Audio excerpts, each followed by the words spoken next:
Hi everyone, it's DeBono, and I have a really fun technique to share with you all.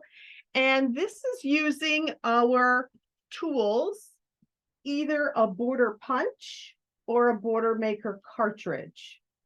So I have some really cute pages. You see these layouts are all similarly done, but the fact that we've got different tools and different color papers make them look all a little different. So this one is done with the Sweet on You, the Valentine's collection, and the Infinity Border Punch, the Infinity Heart Border Punch. Beautiful, beautiful punch. And also great for weddings, babies. I even like it for the beach, actually. This is with the new tools and the riveting collection, a before and after.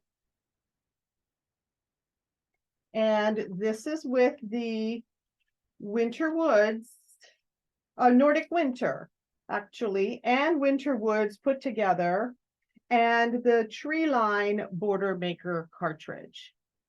Okay, so you can mix or match either a border maker cartridge or a border punch. And I think what I like about this is that usually we put borders at the top or the bottom.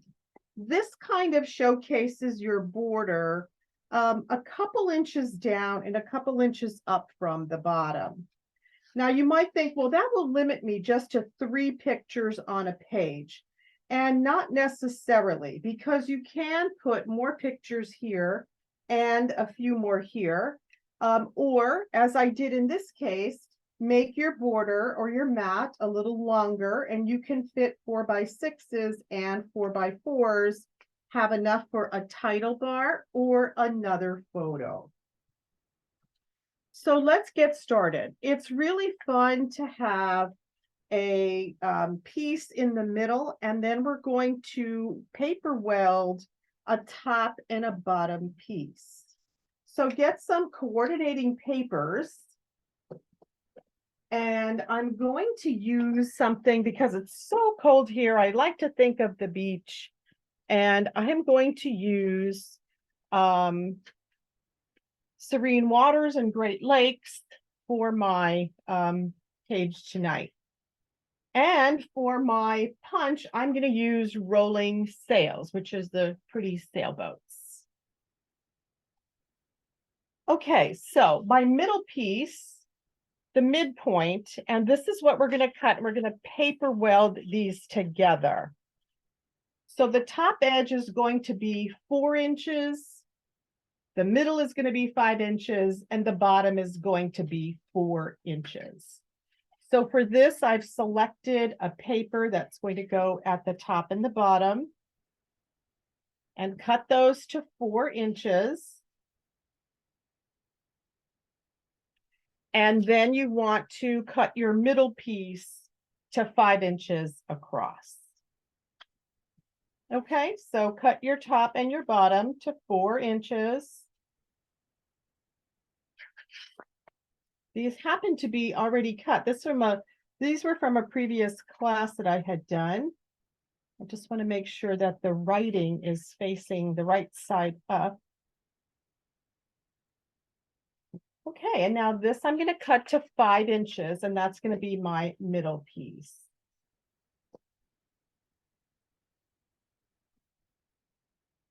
So your measurements are 4 inches, 5 inches, and 4 inches.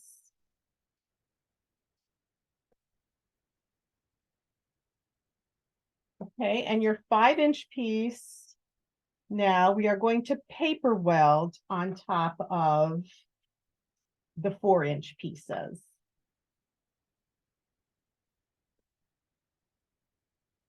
Okay, so how do we paper weld? Well, what that does, what that really helps me to do, first off, is to, because if this were one whole sheet of paper, and then I just put another piece on top, that's really very thick. And this way I can use my paper over and over. So the 5-inch piece, I am going to put on top of the 4-inch piece and the bottom 4-inch piece. So we take our repositionable tape.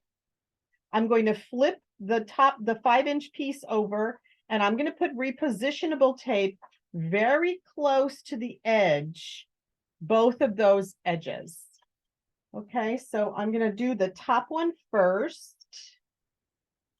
Put a row of repositionable tape very close to that top edge. Then I'm going to make sure that this 4-inch top base is right secure on my 13 by 13 mat. And then I'm going to put this 5-inch piece on 3.5 inches from the top, and then slowly press it down. Okay, and now I'm going to do the same thing. I'm going to flip it back over, put a thin row of repositionable tape on the bottom of that 5-inch piece. Make sure your bottom piece is securely on your mat, lined up at the 12-inch marks, and then bring this piece back over here. Make sure it's all lined up, 12-inch, 12-inch.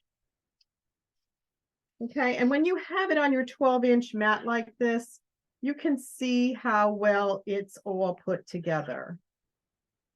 And I think I might be off just a little bit on this one. So with the repo tape, it's great because we can just lift it up just a teens, move it over just where it needs to be, and place it down again. Okay, so now I have the base that I'm working with. And now your big decision is, what border maker cartridge or punch am I going to use? Because that is going to determine the size of your pieces that are going to go underneath it. So let's punch our border maker or our punch first. As I said, today I'm going to be using the rolling sails.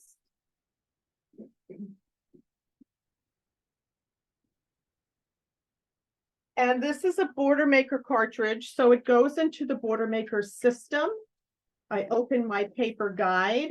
There's a little guide here. I flip that open the arm. It's a magnetic arm, so it keeps your paper nice and secure.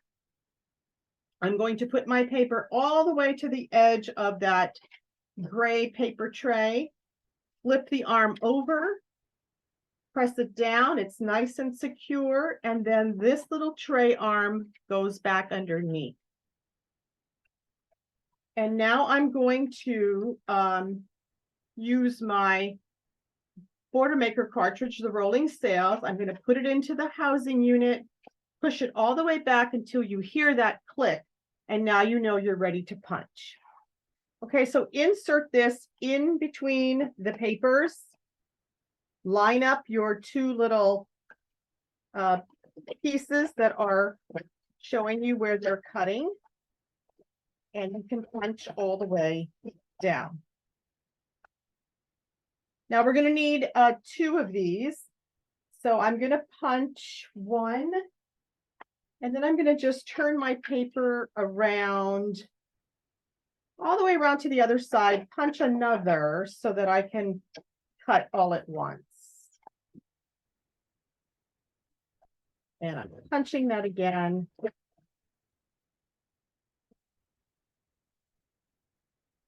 Okay, and then we'll just get rid of all of our debris here, so we can work with this. Now I want to decide what size I want to make this border, because the size of this border is going to determine how big the pieces need to be behind it. Sometimes we don't have that luxury. Sometimes it's already punched like this, and this particular one happens to be 1.5 inches is the largest, is the smallest that we can go. Similarly with this one, that punch already comes out punched, so we don't have to figure out how big we want or how wide we want this border to be.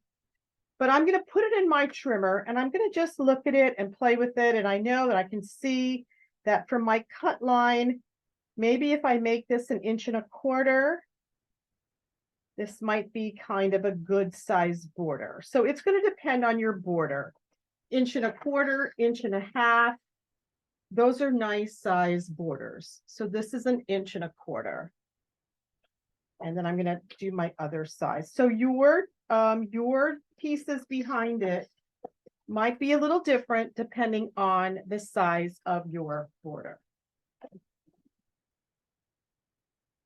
So now whatever you have behind here, you need to go up, about 1/2 inch, 1/2 inch wider each time.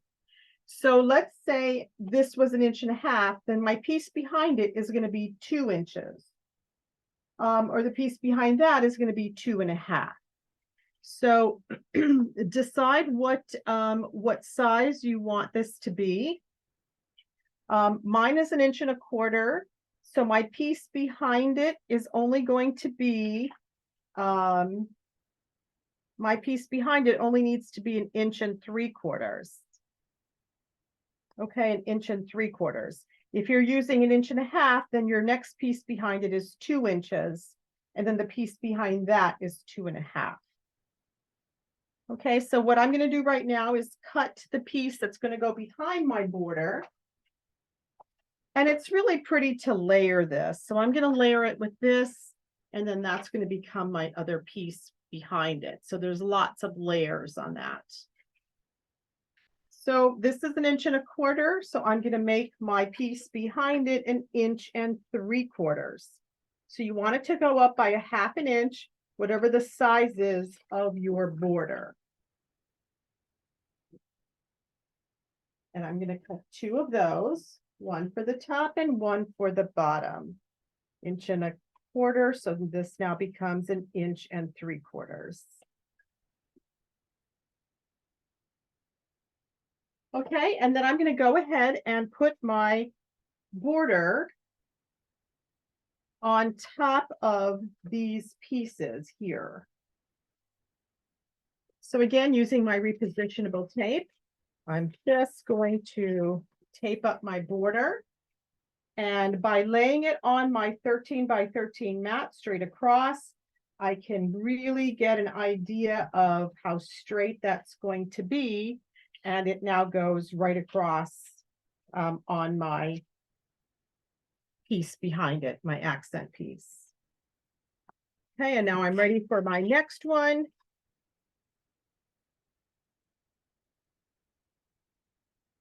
So because this is 1/2 inch bigger, this because your piece behind it is 1/2 inch bigger than the size of your border, you're going to place your border about 1/4 inch above the edge.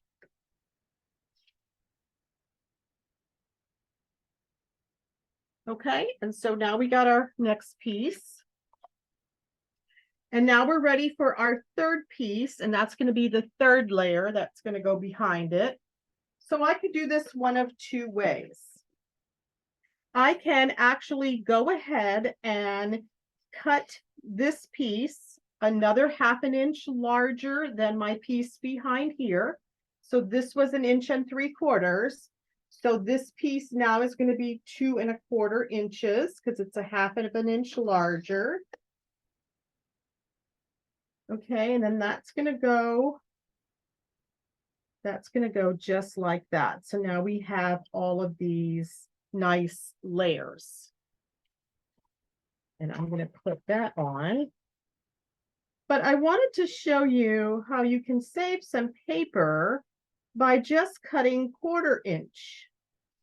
Okay, so I have this piece, but I don't have enough to make a 2.25 inch all the way across. I might be able to cut this small piece at 1/4 inch at the top and the bottom. So I'm going to try that.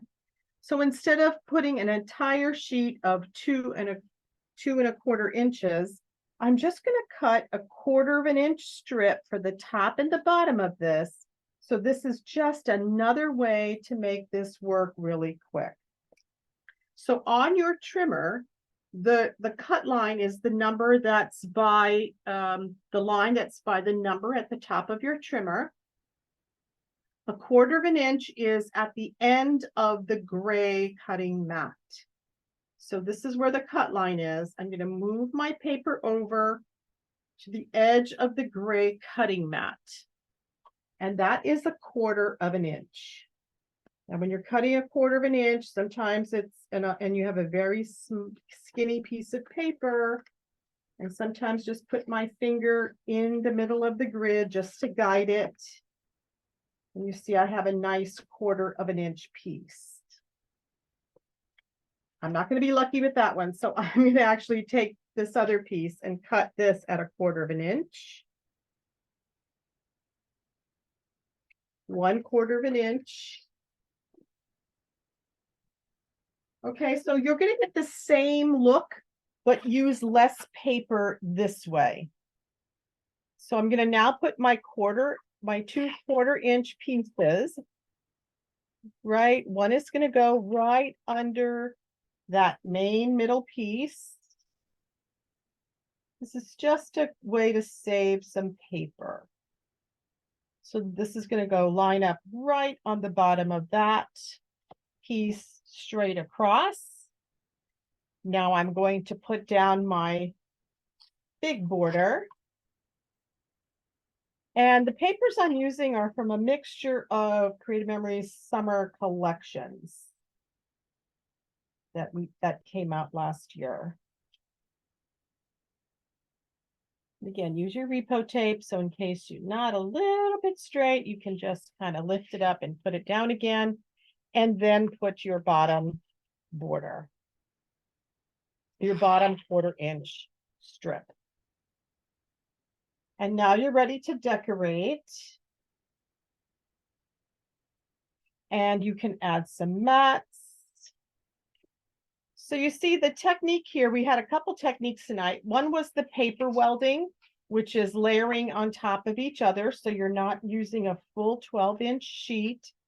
The other was making layered borders, and then this is a kind of what they call a hack, a quick way to save paper.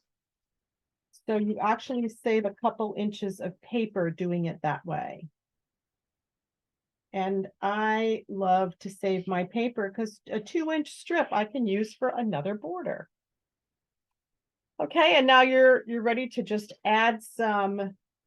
I'm just gonna put this under here. These again are just some fun pieces from some Creative Memories collections. Just want that there. And then you just add some of your decorations to the top and the bottom. And that says, what a view. And it's really nice to put something at, if you're going to add a title or something to the upper left, then you want to do something at your bottom right. And then this way you can, you know, add a couple layers here and there and some stickers. So, okay, so that is our technique for tonight. If you want to add mats to this, you could use mats or photos that are 4x4, 3.5x4. You can have some go on top of another. This one is a little bit larger, so you can have one coming down, a smaller one going this way, like I had in a couple of these other ones. Okay, so please let me know. Subscribe to my channel, my YouTube channel. It's Bev DeBono Designs. Let me know which one you liked the best. Did you like summer sailboats? Did you like Valentine's? Did you like tools? Or did you like winter? Okay, so tune in again, and I hope to see you at another meeting. Thank you. Bye-bye.